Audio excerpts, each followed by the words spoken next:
Lietuvos žurnalistų autoklubas antrą kartą rengia komercinių automobilių konkursą. Prieš 2 metus Litexpo rūmuose buvo surengtas pirmasis, o dabar 2016 antrasis. Dalyvauja visi pagrindiniai komerciniai automobiliai, kuriuos parduoda Lietuvoje firmų atstovai ir dileriai.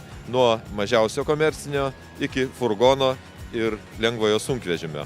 Šie automobiliai skirti verslui, jie naudojami žmonėms padėti darbe, uždirbti pinigus, todėl vertinimo kriterijai šiek tiek skiriasi nuo lengvojo automobilio konkurso, nuo metų automobilio konkurso ir mes pasitelkę ne tik kolegą žurnalistus į komisiją, bet pasitelkėme ir profesionalus, logistikos, automobilio parkų valdytojus, kitus specialistus, inžinierius, pagaliau profesionalius vairuotojus, kurie padės išrinkti 2016 metų komercinį automobilį.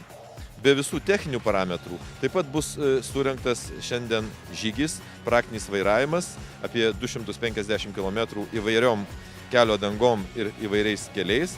Ir manau, kad šis praktinis važiavimas, kiti bandymai padės išaiškinti, kasgi bus 2016 metais komerciniais automobiliais. Kviečiame visus į Litexpo 3 dienas, nuo šiandien iki 20 gegužės dienos, ateiti ir pasižiūrėti mūsų konkurso pristatytus automobilius bei visą parodą.